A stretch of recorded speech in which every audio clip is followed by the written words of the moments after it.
Bonjour les Verseaux, j'espère que vous allez bien. On va découvrir ensemble vos énergies pour la deuxième quinzaine de novembre du 16 au 30. Gardez bien à l'esprit comme d'habitude que ce sont des énergies générales, c'est comme une sorte de météo et vous seul décidez de ce que vous en faites. Donc prenez uniquement ce qui résonne pour vous dans ce tirage et le reste vous laissez. Je vous invite également à consulter les vidéos de votre ascendant et des autres signes de votre thème astral pour compléter ces informations. Ici, l'énergie avec laquelle vous entrez dans cette quinzaine, ce que vous voulez pendant cette période, comment vous vous sentez, la force qui vous soutient, le challenge à relever, le résultat global de cette quinzaine et un message conseil pour finir. Les jeux que j'utilise dans ce tirage sont l'Universal Celtic Tarot et l'Oracle communiqué avec son ange gardien. Vous retrouvez sous chaque vidéo en description tous les tarots et oracles qui sont régulièrement utilisés sur cette chaîne, ainsi que le lien pour les guidances personnalisées. Alors, vous avez l'impératrice, le 2 d'épée, le 3 de denier, le monde, l'empereur et le pape. Bon, des énergies assez denses, assez fortes pour vous pour cette quinzaine. Vous avez 4 arcanes majeures sur 6 cartes. Donc ça peut s'étendre, ça peut démarrer avant, ça peut s'étendre au-delà de cette quinzaine. Des énergies aussi quand même assez... des énergies j'allais dire de pouvoir. J'ai l'impératrice, j'ai l'empereur, j'ai évidemment un couple sacré là, je vous en reparle après. L'impératrice, l'empereur, le pape, j'ai des personnalités là de pouvoir. Et le monde, qui n'est pas rien comme carte quand même, que vous avez en force aussi, qui me parle d'épanouissement, de plein bonheur, de plénitude, d'accomplissement, de boucler un cycle mais pour le meilleur, de vous épanouir pleinement. Donc c'est quand même plutôt sympa comme quinzaine. Après, en termes de pouvoir, attention à rester dans la bienveillance, dans l'ouverture, dans l'écoute, dans le partage. Il y a un empereur là en challenge. Est-ce que ça vient de vous? Est-ce que ça vient de l'extérieur? Il peut y avoir une forme d'autorité un peu trop autoritaire, un peu trop raide dans le décor pendant cette quinzaine. Alors, vous entrez dans la quinzaine avec l'énergie de l'impératrice, une énergie très ouverte sur son environnement. Envie de rencontrer des gens, envie de porter des projets, envie de faire des rencontres, envie de vous épanouir pleinement, envie de montrer qui vous êtes, envie de séduire aussi. Vous vous sentez confiant, confiante, vous avez du charisme, vous avez envie d'interagir avec votre environnement et de montrer... qui vous êtes, ce que vous voulez, ce que vous valez. Il y a cette notion là de montrer cette jupe, d'écarter la jupe pour qu'on voit bien tout le décor qui est dessus. Regarde de quoi je suis capable, regarde l'abondance que je t'offre, regarde toute la créativité dont je peux faire preuve. Elle est très créative, cette impératrice. Donc c'est une énergie d'incubation aussi. Qu'est-ce que vous êtes en train de préparer, de faire grandir? Qu'est-ce que vous avez en gestation, les Verseaux? Ce que vous voulez, 2 d'épée. Vous voulez peut-être prendre une décision, trancher sur quelque chose. Vous voulez peut-être voir clair aussi, voir plus loin, sortir d'une forme de confusion dans une situation. Avec le 2 d'épée, on n'a pas forcément de visibilité à long terme. Et c'est une carte qui dit, plus tu cherches avec ton mental, moins tu trouves en fait. Plus tu fais des nœuds, plus c'est compliqué. En revanche, si tu suis ton intuition, si tu écoutes ton cœur, si tu descends au fond de toi, tu vas t'apercevoir que la réponse au fond, tu la connais déjà. Tu as déjà des éléments de réponse. Tu as déjà tout ce qu'il faut en toi. Et puis là où vous êtes peut-être dans une dichotomie, c'est noir ou c'est blanc, c'est A ou c'est B, le 2 d'épée vous dit mais il y a une troisième voie possible. Donc vous avez envie de trouver la troisième voie possible, vous avez envie de sortir de cet enfermement ou de cette confusion mentale, vous avez envie d'être plus à l'écoute de votre sensibilité, de votre intuition, vous avez envie de de laisser poser un temps les choses pour justement incuber, vous mettre au contact de cette sensibilité des informations qui vous arrivent, mais par un autre canal que le raisonnement logique.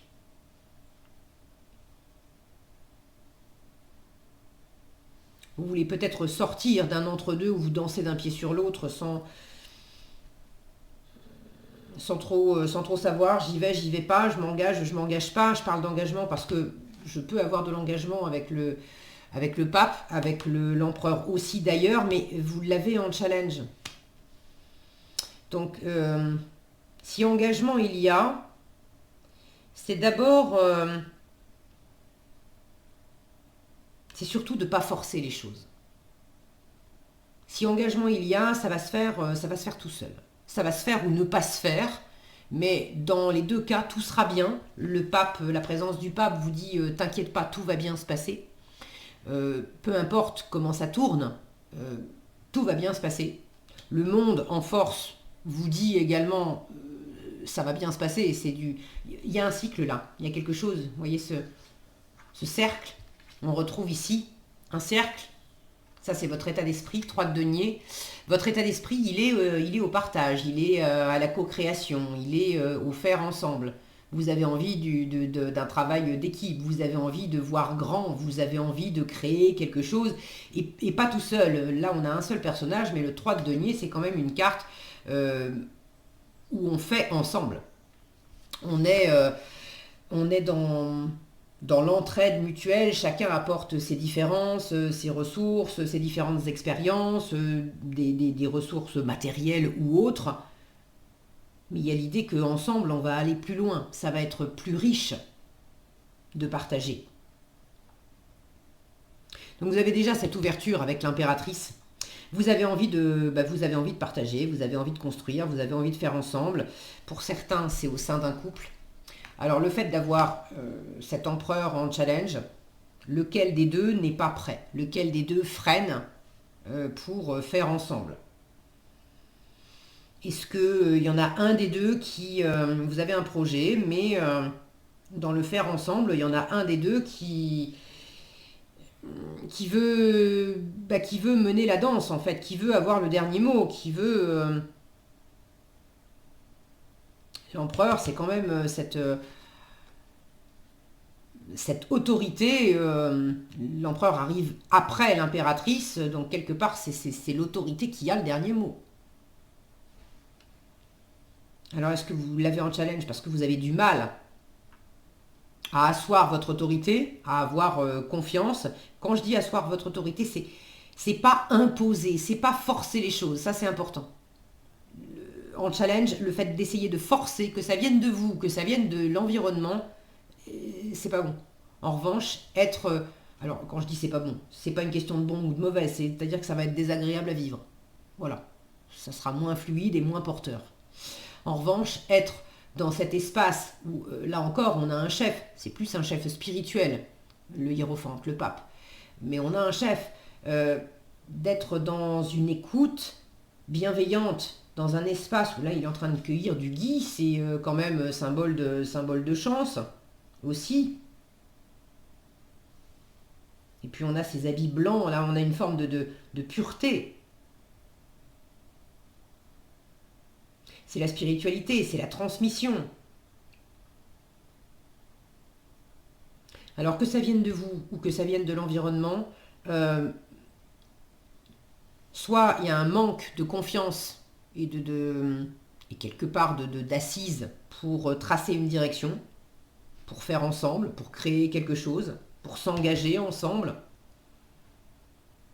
Soit au contraire... c'est pas que ça manque de confiance, c'est qu'il y a... Alors, si, en fait, si. Quand on cherche à forcer les choses, en général, c'est justement parce qu'il y a aussi un manque de confiance derrière. Sinon, on pourrait être dans le partage, dans davantage de lâcher prise. On n'aurait pas besoin de tenir, de se raidir sur des positions. Une fois encore, est-ce que c'est vous qui vous raidissez sur des positions parce que vous n'êtes pas complètement sécure, ou est-ce que c'est... quelqu'un dans l'environnement qui fait ça, mais à ce moment-là, vous pouvez regarder cette personne aussi sous cet angle-là. Si elle cherche à avoir le dernier mot et à dicter un peu sa loi, c'est parce que quelque part, elle n'est pas complètement sûre d'elle ou pas complètement sûre du projet. Alors, en force, on vous invite à être dans cette énergie de monde. Soyez pleinement épanoui, soyez pleinement, prenez votre pleine et entière place au sein de votre propre monde.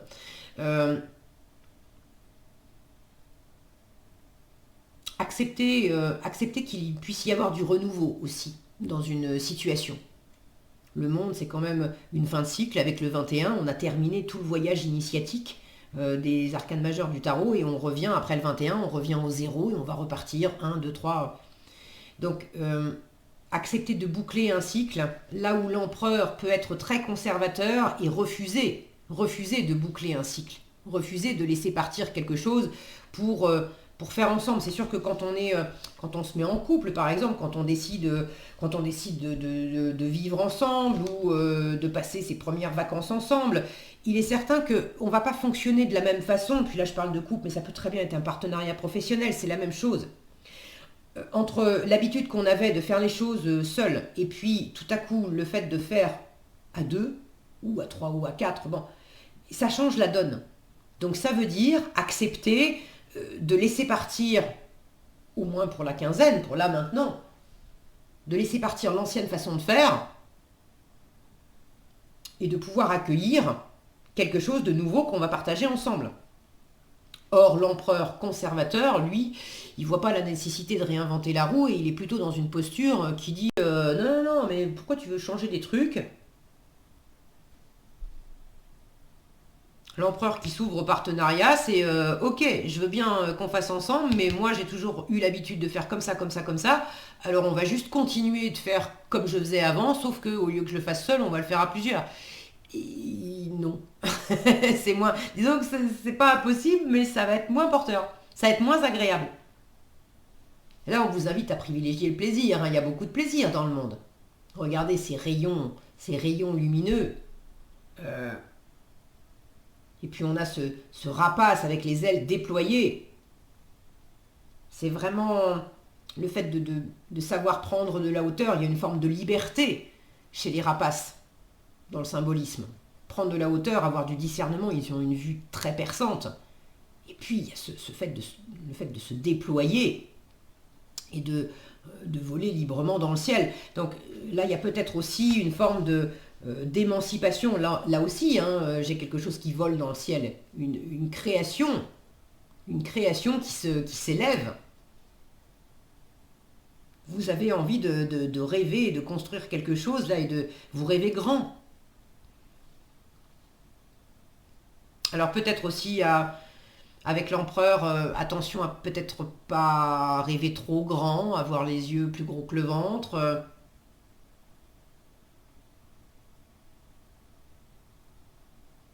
Là, dans les deux cas, j'ai les bois du cerf, ici et là. Sauf que là où j'ai les bois du cerf et uniquement les bois du cerf, là j'ai les bois du cerf qui se confondent avec les branches, en fait, les branches mortes du trône, du siège. Et ça fait quand même, ça fait beaucoup de piquants qui s'élèvent vers le ciel.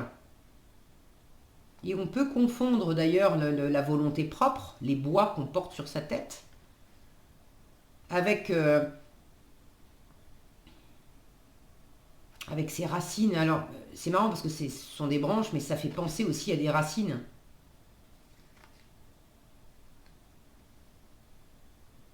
Est-ce qu'il y a quelque chose d'un peu compliqué justement parce que ça vous demande de boucler un cycle? Il y a quelque chose de très agréable, hein, très chouette. Mais pour entamer de la nouveauté, ça vous demande de laisser derrière vous quelque chose que vous avez bâti, construit, quelque chose de familial, quelque chose qui apportait beaucoup de stabilité. Et c'est pas évident parce que c'était...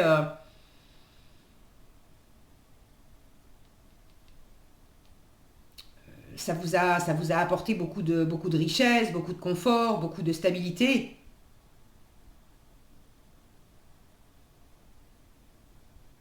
Et là, il faut accepter aussi de s'en remettre un peu, aux autres. Bon, je retombe sur cette sensation d'avoir une forme d'autorité là qui est en trop plein. Toujours pareil, est-ce que c'est vous, est-ce que c'est dans l'environnement? Bon. En résultat, le pape.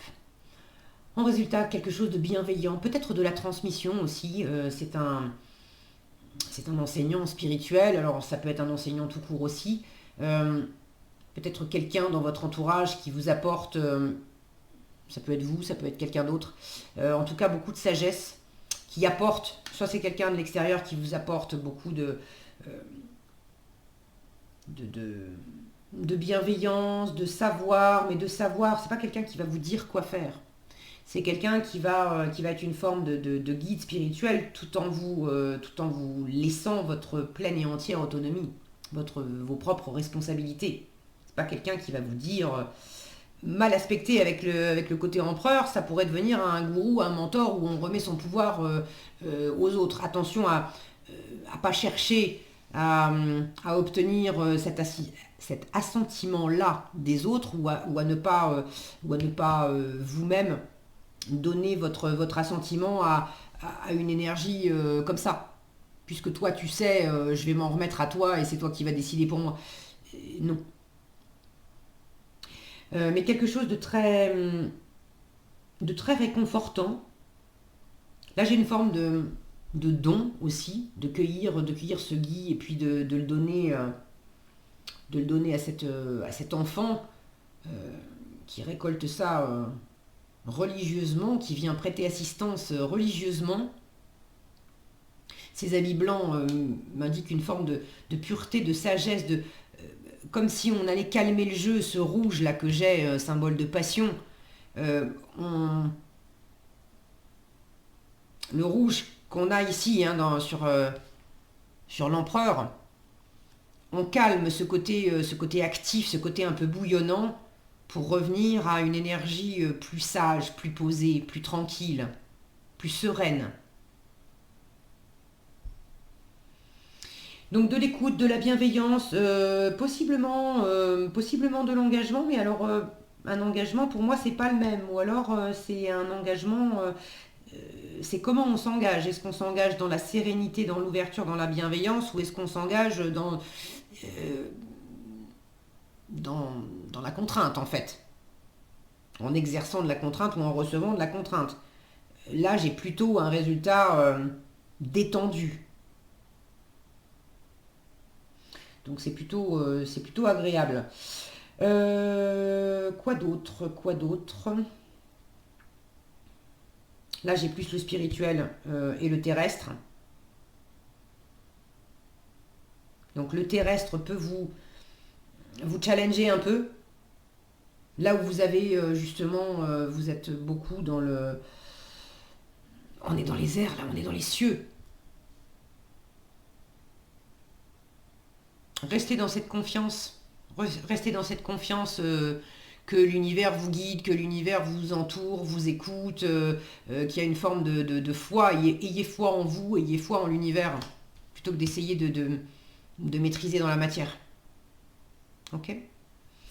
Allez, qu'est-ce qu'on a ici? Visualise ton plan de vie. On vous dit, je peux t'aider à réaliser ton plan de vie, ta mission, mais tu dois me dire exactement ce dont tu as besoin. Plus que toute autre personne, moi, ton ange gardien, je sais ce qui t'attend. Alors, ce que tu souhaites au plus profond de toi est réalisable dès maintenant. Prends une feuille et inscris-y tes attentes. Là, j'ai toutes ces portes, j'ai quand même la notion d'être, ça me faisait penser aussi un peu à ça, la visualisation créatrice. Qu'est-ce que tu veux obtenir? Si tu veux obtenir un truc rond, ne commence pas à essayer de construire quelque chose de carré avec le cadre de l'empereur. Donc là, on vous invite à